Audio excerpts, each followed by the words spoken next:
Hello, good morning, नमस्कार। Myself doctor Isha and in this video of mine हम बात करेंगे ऑल दोज कपल्स जो ट्राई हार्ड कर रहे हैं फॉर कंसेप्शन। जब भी हम कंसीव करने के लिए ट्राई करते हैं, सबसे पहले एक चीज हमेशा याद रखना, what ever knowledge you your self gain, उसके ऊपर की कोई चीज नहीं होती है। सबसे बेसिक नॉलेज इस चीज में ये रहनी चाहिए कि जितनी जल्दी आप ये पता लगा सकें कि आपकी कंसेप्शन हो गई है, उतनी ही जल्दी हम एक सपोर्टिव ट्रीटमेंट ऐसे पेशेंट्स को दे सकते हैं। स्ट्रिप टेस्ट में फॉल्स पॉजिटिव भी आते हैं रिजल्ट्स, जहां पर पॉजिटिव प्रेगनेंसी की लाइन तो आ जाती है लेकिन प्रेगनेंसी नहीं होती है, वो हमें कैसे मालूम चलेगा। सेकेंडली, समटाइम्स एक फेंट लाइन हमें दिखती है। जब फेंट लाइन दिखती है तो हमें क्या करना है और वो किन रीजन से होती है, वो भी मैं इस वीडियो में आपको बताऊंगी। थर्डली, कैसे हम जल्द से जल्द कौन से डेज में ऐसा पता कर सकते हैं कि हमारी प्रेगनेंसी जो है पॉजिटिव है, और हमें ये जल्द से जल्द क्यों पता करना होता है इन ऑल दोज केसेस जहां पर प्रेशियस प्रेगनेंसीज हैं, जहां पर बहुत सारे सालों के बाद प्रेगनेंसी कंसीव हो रही है, या फिर जहां पर एज जो है वो ज्यादा है फीमेल की, या फिर ऐसे केसेस जहां पर मिस कैरेजेस ऑलरेडी बहुत सारे हो चुके हैं।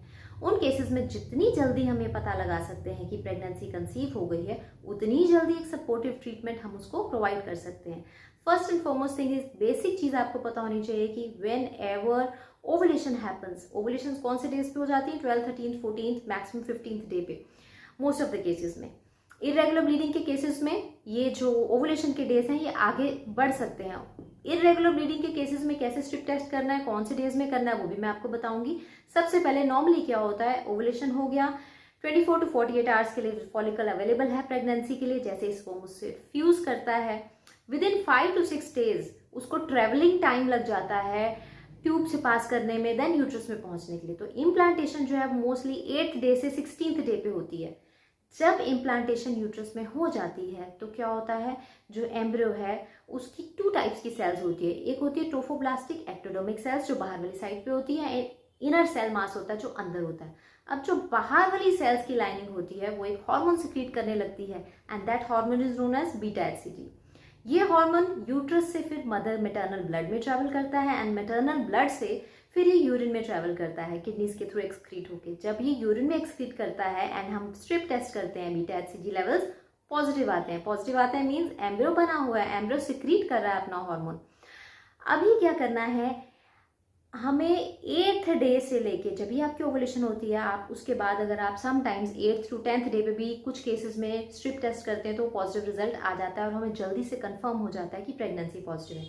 स्टिल आप अपने नेक्स्ट पीरियड्स तक अगर वेट करते हैं, जो भी आपकी पुराना डेट होता है, उसी सेम डे पे भी आप अगर अपना स्ट्रिप टेस्ट करते हैं तो उसमें प्रेगनेंसी पॉजिटिव रिजल्ट आता है, क्योंकि उसमें बीटा एचसीजी सिक्रीट होता है। अगर इससे भी जल्दी आपको इस चीज़ का पता लगाना है कि हाँ प्रेगनेंसी है कि नहीं है, तो ब्लड में ये उससे भी पहले आ जाता है, जिसको हम सीरम बीटा एचसीजी लेवल्स कहते हैं। जैसे ही आपको कंफर्मेशन हो जाती है, अब वो कंफर्मेशन होने के बाद सबसे पहले हमें क्या देखना है कि स्ट्रिप टेस्ट जो है, जो वो 2 लाइन्स हैं, कहीं वो फेंट तो नहीं है। अगर वो लाइन फेंट है, that means there are 2 things faint line के लिए। या तो हमने टेस्ट बहुत जल्दी कर लिया है, उसको आप 1 or 2 डेज के बाद रिपीट करेंगे, या फिर हमारा एम्ब्रियो जो है वो वीक है।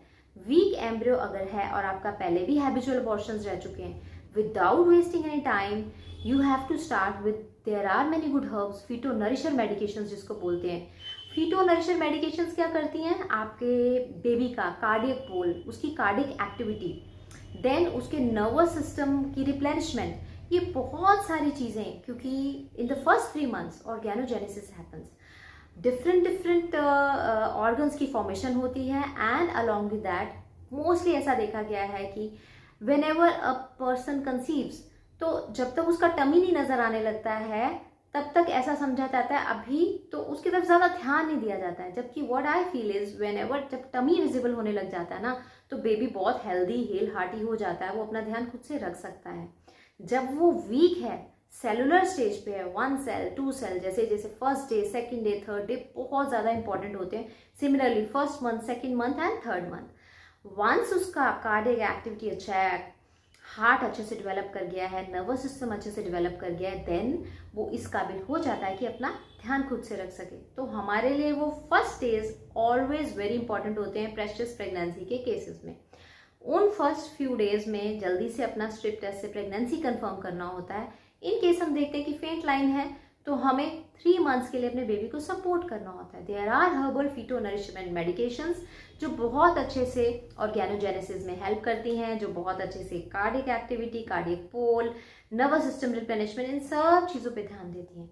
Second thing is false positive. बहुत सारे ऐसे केसेस होते हैं जहाँ पर फॉल्स पॉजिटिव टेस्ट आ जाता है। द पेशेंट थिंक्स की प्रेगनेंसी है बट प्रेगनेंसी एक्चुअल में नहीं होती है। वो कब हो सकता है? जैसे आपने रात को स्ट्रिप टेस्ट किया एंड मॉर्निंग में आप ऑब्जर्व कर रहे हो उसमें, उस केस में हो सकता है। सेकेंडली इन केस कुछ एलोपैथिक मेडिकेशन ऐसी होती हैं जैसे कि टैबलेट इकोस्प्रिन जो कि आपकी ब्लड थिनर है, जो आपको दी जाती है बहुत बार, तो उस केस में भी फॉल्स पॉजिटिव टेस्ट हो जाता है लेकिन प्रेगनेंसी नहीं हुई होती है। थर्डली अब हम ये देखेंगे, अभी देर इज अनदर केस जहाँ पर बहुत बार ऐसे इश्यूज रहते हैं जहाँ पर इरेगुलर ब्लीडिंग रहती है। इरेगुलर ब्लीडिंग रहती है तो व्हेन विल यू टेस्ट? जब भी इरेगुलर ब्लीडिंग रहती है आपकी, जैसे पीसीओडी के केसेस में ओवुलेशन डिलेड रहती है, उन केसेस में क्या करना है? You have to do the strip test अपने एलएमपी के accordingly after a month. In case positive नहीं है और ब्लीडिंग भी नहीं हुई है, after 7 days again you have to do the test. कुछ केसेस में बहुत बार मैंने ऐसा भी देखा है, इम्प्लांटेशन ब्लीडिंग को पीरियड्स के साथ कंफ्यूज कर लिया जाता है। सेम डे पे पीरियड्स जब आपको आने हैं, ब्लीडिंग आपकी कम रहेगी या जस्ट स्पॉटिंग रहेगी। स्पॉटिंग को क्या समझ लिया जाता है कि ब्लीडिंग प्रॉपर नहीं हुई है। There are patients who approach कि अभी हमें ब्लीडिंग प्रॉपर नहीं हुई है, मेडिकेशन तो हमने स्टार्ट रखी हैं, but when we go through the case तो वो क्या होता है? Implantation bleeding. इम्प्लांटेशन के टाइम पे भी कुछ स्पॉटिंग होगी, ब्लीडिंग होगी। अगर नॉर्मल से कम ब्लीडिंग है एंड जस्ट स्पॉटिंग है, then also you have to be very much vigilant, कहीं ये प्रेगनेंसी तो नहीं है।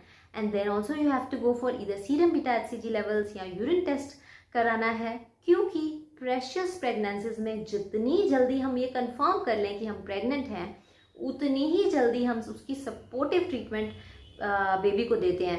एंड बेबी कोई आपसे through out 9 months supportive treatment नहीं मांगने वाला है, जस्ट फॉर फर्स्ट 3 months हमें उसकी हेल्प करनी है। जब बेबी हमारे हाथों में आ जाता है तब भी हम उसका कितना दिन रात ख्याल रखते हैं। तो सिमिलरली जब बेबी अंदर है, वो सेलुलर स्टेज पे है, कुछ भी फीमेल को भी कुछ भी ऑब्जर्व नहीं हो रहा, आपको देखने वालों को भी कुछ ऑब्जर्व नहीं हो रहा, टमी ऑब्जर्व नहीं हो रहा, that is the main time जहां पर हमें उसको एक सपोर्टिव ट्रीटमेंट, एक एक्स्ट्रा हेल्प अगर दे सकते हैं तो वो दें। बिकॉज बहुत अच्छे हर्बल मेडिकेशंस होते हैं, बहुत अच्छे हर्ब्स होते हैं जो बेबी के डेवलपमेंट में बहुत अच्छा हेल्प करते हैं।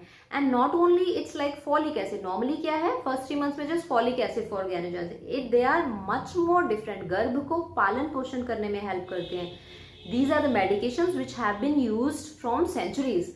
सो डिपेंडिंग अपॉन योर केस, जल्दी से जल्दी इसको कंफर्मेशन आना चाहिए आपको। And secondly the moment you get कि ये कंफर्म हो गया pregnancy, at that very moment first 3 months के लिए good diet, good sleep, stress free, and along with that extra feto nourishment medications, feto nourisher herbs for your own child, because they pregnancy pressures and especially जो miscarriages रहते हैं उन cases में first 3 months के लिए ये चीज़ें बहुत ज़रूरी होती है। Thank you so much for watching, and in case you have any doubts, questions and queries, you can ask in the comment section below. Thank you.